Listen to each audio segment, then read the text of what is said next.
Você já percebeu como a mente consegue transformar um pequeno problema em um gigante, mesmo quando nada realmente aconteceu? O livro Como Evitar Preocupações de Começar a Viver mostra que a maior parte do que nos tira a paz não vem da realidade, mas dos nossos pensamentos. Bem-vindo ao vídeo de hoje aqui no canal Resuma Pra Mim. Neste episódio você vai descobrir técnicas simples e profundas de Dale Carnegie para controlar a ansiedade, reduzir preocupações e recuperar o equilíbrio emocional no dia a dia. Antes de começar, não esquece de seguir o canal, deixar o like e compartilhar esse vídeo com alguém que também merece viver com mais leveza. Agora sim, vamos ao resumo. Vamos começar então com a ideia que talvez seja a mais poderosa de todo o livro, a de viver um dia de cada vez. A fonte que a gente tem aqui diz que a maior parte das nossas angústias, elas vêm do peso do passado e do medo do futuro, tudo junto.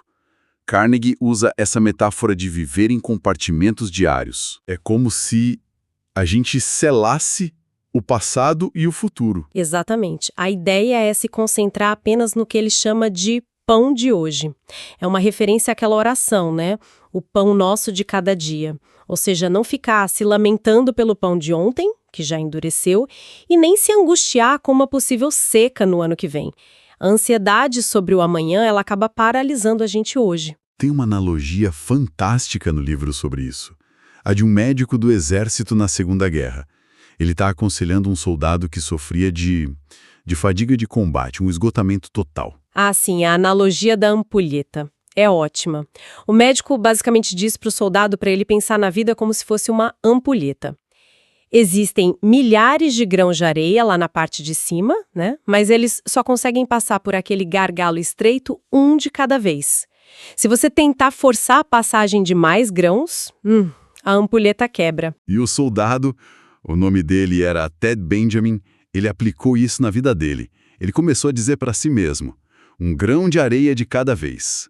Uma tarefa de cada vez. E o livro diz que isso literalmente o salvou de um colapso total no campo de batalha. É uma imagem muito, muito forte. É a aplicação prática daquele conselho, né? Basta cada dia o seu próprio mal. E veja bem, não se trata de não planejar o futuro. A questão é não ser ansioso com o futuro. Planeje, claro, mas viva o hoje. A fonte até cita uma frase que uma mulher colou no passo-brisa do carro e que mudou a vida dela.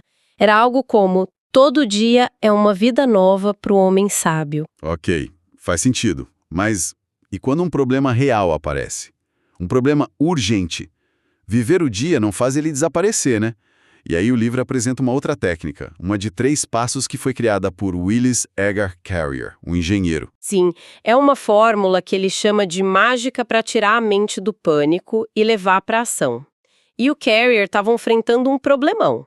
Um fracasso de $20 mil num projeto, o que era muito dinheiro. Ele não conseguia dormir, então no meio dessa crise ele desenvolveu esses 3 passos. Passo 1, se perguntar qual é a pior coisa que poderia acontecer. No caso dele, era perder o emprego e a empresa perdeu os $20 mil. Ninguém ia prender ele, ninguém ia atirar nele. Certo, o pior cenário. Passo 2, preparar-se para aceitar o pior, se for necessário.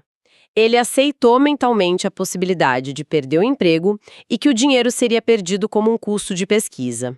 E aí que a mágica acontece. Na hora, ele sentiu uma paz que não sentia há dias. É impressionante isso, porque aceitar o pior parece que libera a mente para encontrar soluções, né? A preocupação destrói a nossa capacidade de concentração. Exatamente. E aí vem o passo 3. A partir desse ponto de calma, dedicar tempo e energia para tentar melhorar o pior. Com a mente tranquila, ele fez novos testes e descobriu que com um investimento extra de $5 mil, ele não só salvaria o projeto, como a empresa ganharia $15 mil. A fonte também menciona um empresário que usou essa mesma técnica para lidar com o chantagista. É uma história bem tensa. Sim. O pior que poderia acontecer era o negócio dele ir à falência, mas não à prisão. Ao aceitar isso, ele se acalmou. E aí, pensando com clareza, ele conseguiu reverter a situação. Essa fórmula, o que ela faz é eliminar o pânico. E aí ela nos coloca numa posição de poder para agir. E o livro não fala só do custo mental da preocupação, mas também do custo físico. Essa parte é bem direta, bem alarmante até. Muito direta. Ele cita o Dr. Alexis Carrel, que foi um vencedor do Prêmio Nobel, dizendo o seguinte: comerciantes que não sabem enfrentar a preocupação morrem mais cedo. E isso, claro, se aplica a todo mundo. E tem um dado que me chocou. O livro menciona que 70% dos pacientes que procuram médicos poderiam se curar se só eliminassem seus medos e preocupações. E é importante dizer que não são doenças imaginárias. De forma alguma. São doenças bem reais, tipo indigestão nervosa, úlceras estomacais, problemas cardíacos, insônia, dores de cabeça. O medo e a preocupação deixam a gente tenso, né? Isso afeta os nervos do estômago, altera os sucos gástricos e pode levar a úlceras. Tem uma frase no livro que é marcante. Você tem úlceras não a partir do que você come, mas do que está comendo você. Nossa, forte. E ele menciona executivos de 44 anos já sofrendo de doença cardíaca, úlcera, pressão alta. A preocupação pode literalmente envelhecer e destruir a aparência de uma pessoa. O caso da atriz Mary Oberon é um exemplo disso. Sim, ela viu no espelho as marcas que a preocupação estava deixando no rosto dela. E aí ela percebeu que isso ia destruir o bem mais precioso que ela tinha no cinema, a beleza. É um lembrete muito físico, sabe? De que o preço da preocupação é exorbitante. Certo, então o livro oferece outras ferramentas além da fórmula do Carrier. E uma delas é, talvez a mais simples de todas, manter-se ocupado. E isso se baseia numa lei fundamental da psicologia. É impossível para qualquer mente humana pensar em mais de uma coisa ao mesmo tempo. A preocupação acontece quando a mente está ociosa, sabe? Como um motor funcionando sem carga. Então, um trabalho construtivo, ele expulsa a preocupação. Como disse Winston Churchill no auge da guerra. Perguntaram para ele se ele se preocupava e ele respondeu: estou ocupado demais, não tenho tempo para preocupação. Exato. Outra ferramenta é não se aborrecer com bobagens. A fonte diz que a vida é curta demais para ser pequena. Muitas vezes a gente dá uma importância para pequenas irritações que elas simplesmente não merecem. A história do Rudyard Kipling é um exemplo, assim, extremo disso. Ele e o cunhado travaram uma batalha judicial que virou notícia no mundo todo. E o motivo? Um monte de feno. A amargura foi tanta que o Kipling abandonou a casa dele na América para sempre. É um lembrete poderoso, né? E por fim a fonte sugere uma coisa: cooperar com o inevitável. Como as árvores lá do norte do Canadá, elas se curvam com o peso da neve e do gelo, mas não quebram. Resistir ao que é inevitável só quebra a gente.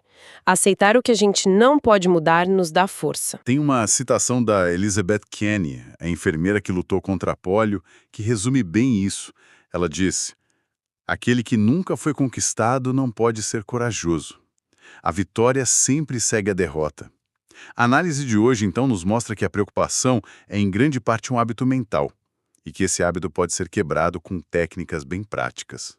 Sim, e talvez a ideia mais profunda a que conecta todas essas técnicas é a de que nós temos o poder de escolher nossos pensamentos. Carnegie cita Emerson: um homem é aquilo que ele pensa o dia todo. O livro está cheio de histórias de pessoas que transformaram suas vidas não mudando as circunstâncias, sabe? Mas mudando a atitude interna delas. Isso nos deixa com uma reflexão, então. Se os nossos pensamentos têm o poder de criar nossa realidade e até de impactar nossa saúde, qual é o pensamento mais importante que a gente vai escolher ter amanhã para construir uma vida com menos preocupação? Se essas ideias te ajudaram a entender melhor como controlar as preocupações, imagina o impacto de colocá-las em prática todos os dias. Aqui no Resumo Pra Mim, buscamos sempre trazer livros que transformam mentalidade, hábitos e qualidade de vida. Então, se gostou do resumo de hoje, deixa o like, compartilha com alguém que precisa ouvir essa mensagem e segue o canal para acompanhar os próximos episódios. Obrigado por estar aqui e te espero no próximo vídeo no Resumo Pra Mim.